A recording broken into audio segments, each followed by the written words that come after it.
All right, great. Welcome everyone. My name is David Penner. I'm going to be demoing sauteing dark green leafies. We're going to be sauteing chard today. To start with, I would just like to ask everyone who feels like they should be adding more dark green leafy vegetables to their diet. That's excellent. I'm going to be giving you one good recipe and 3 great reasons to do that. So now.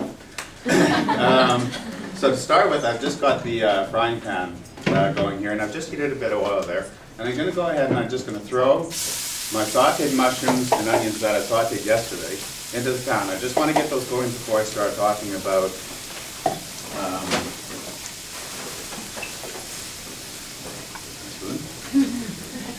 I just want to get that going. I'm going to be reheating this to what temperature? Anybody know? Reheating vegetables, 165. Excellent. So we're going to be reheating that. That's why I got that started a little earlier. So what I did to saute these yesterday is I just put oil in the pan, put the mushrooms in, and then I just left them until I thought they were just about done. At that point, I left them about a minute longer, gives them a nice caramelization that happens with mushrooms when you leave them. And then I threw the onions in, and then I just started mixing them all around, and that was my sauteed mushrooms and onions. Moving on to the chard.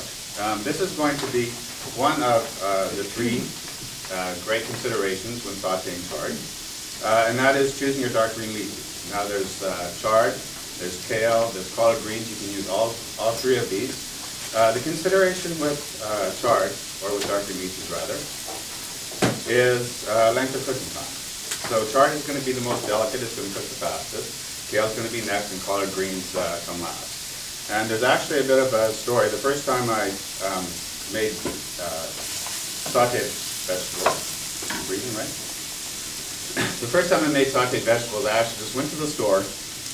Annie O'Donnell over at Santa Rosa Junior College was telling us to keep eating more dark green leafy vegetables. Eat your dark green leafy vegetables, she was saying. So finally I just went to the store and I just decided that's it. I'm going to start picking up dark green leafy vegetables and throwing them in my basket. So I started with the chard, added the kale, added the collard greens, found some onion greens, threw those in, some parsley, some cilantro. Didn't matter what I found, I just threw it all in. I missed the spinach. As I breezed around the produce department, I ran across some lemon. And that looks really good together, I think. So I threw the lemon right in, found some red tomatoes, that looked really great, threw that in, some black beans. Pretty soon I had this whole thing. Went home. Got my base going, which was my tomatoes and onions at that time, and then threw in the chard all at once. And I realized then the chard cooked the fastest, the kale was second, collard greens could have taken a little longer. So that's the first consideration. I'm having way too much fun up here. So the next thing I'm going to be doing is I'm going to be demonstrating how I slice my chard. And so we're going to be starting by just pulling it off the stem. That's chicken feet.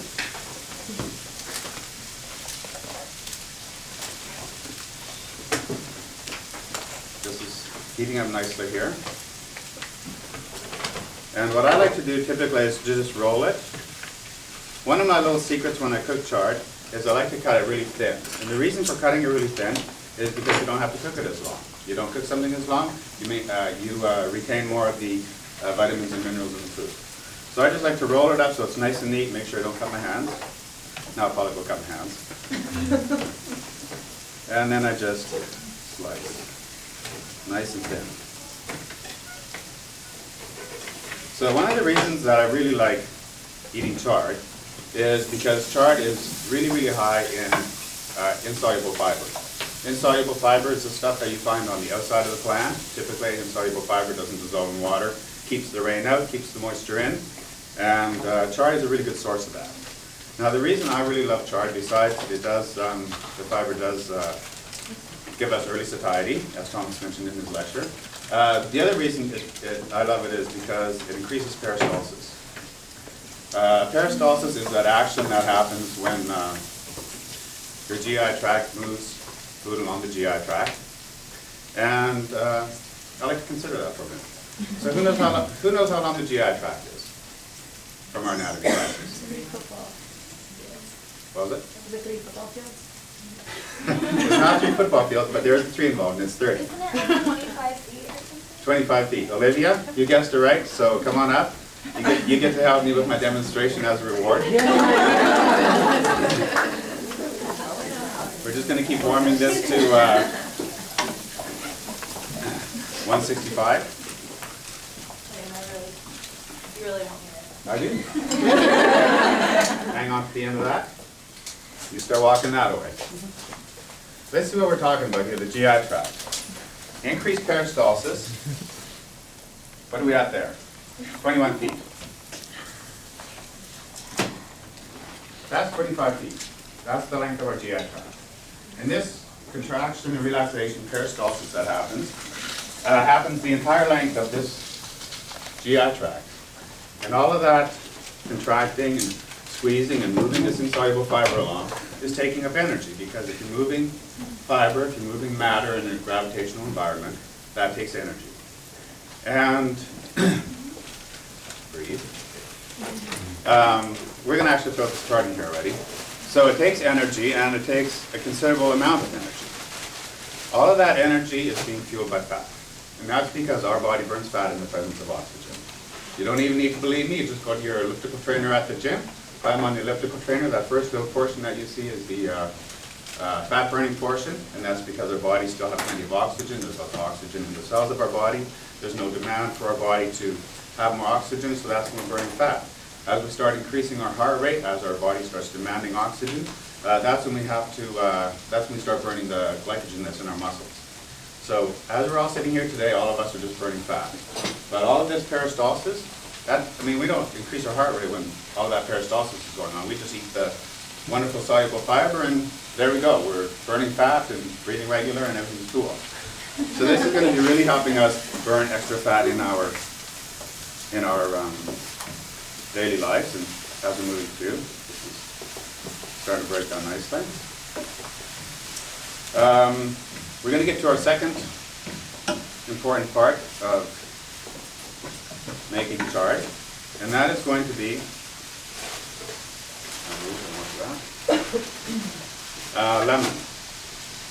Why do we add lemon to chard green leafy vegetables? What's the key there? Maya? It breaks down the hemicellulose of the walls of the fiber of the chard. It certainly does that, yeah. My primary reason for adding lemon is because it has a lot of vitamin C in it, and vitamin C helps to increase iron absorption. There may actually come a time when you want to say increases iron absorption. Why do we add lemon? Increases iron absorption. I'm going to start by grating a bit of this zest into the chard, because most of the vitamin C is found actually in the peel.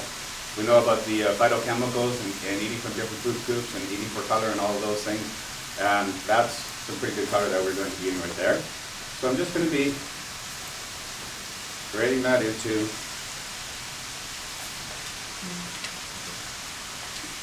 my chard. Any other reasons? Are there any other reasons why you want to add lemon? Increased iron absorption? Flavor. Flavor, yes, flavor. Lemon actually helps to reduce the bitterness in dark green leafy vegetables. So you want to make sure for flavor, for vitamin C absorption, and for breaking down the hemulose, making the chards a little bit more palatable and a little bit easier to chew. To add that lemon. That's good there. Haven't finished with that lemon yet. I'm going to cut it in half. So these two little tools that I'm using, this is a citrus grater. I'm sure that came as a surprise since I was grating citrus with it. This is a citrus squeeze. Very great investment if you're going to be making any kind of sauteed greens, just because you use it often, or you're encouraged to use it often because that's a lot of fun.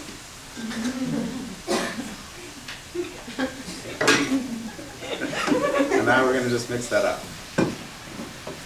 It's starting to saute nicely. Ooh, look at that go. I could probably even add more chard to that if I wanted to, but You bet. What do you do with your stems? I give them to my chickens. Chickens love them, go nuts. I can add a little bit of, what's that? Do you not like them? Do you not like my stems? Do you not like them? Oh, do I not like them? I do, but I find that they're a little bit crispier, which is fine. It sort of provides a bit of variety in the texture, but it also takes a little bit longer for them to cook. So if I'm going to expedite the cooking process, I'll just pull them out. But you're absolutely right, you could leave the stems on. The first time I ever prepared it, I just cut them across, so you just have tiny little bits of chard. And a little more butter.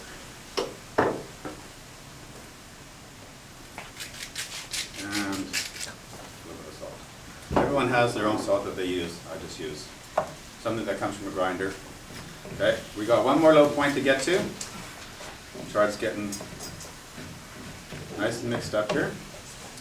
And that is going to be the oil. And this is going to bring me to my third important point, and that is to add oil. This brings me to Ayurvedic medicine. So in Ayurvedic medicine is all based on balancing. You want to balance, you don't want things to be too hot, you don't want things to be too cold. And they take into account all of these different elements that are out in nature. We can describe the weather, for example, as being too hot or too cold or too dry or too wet.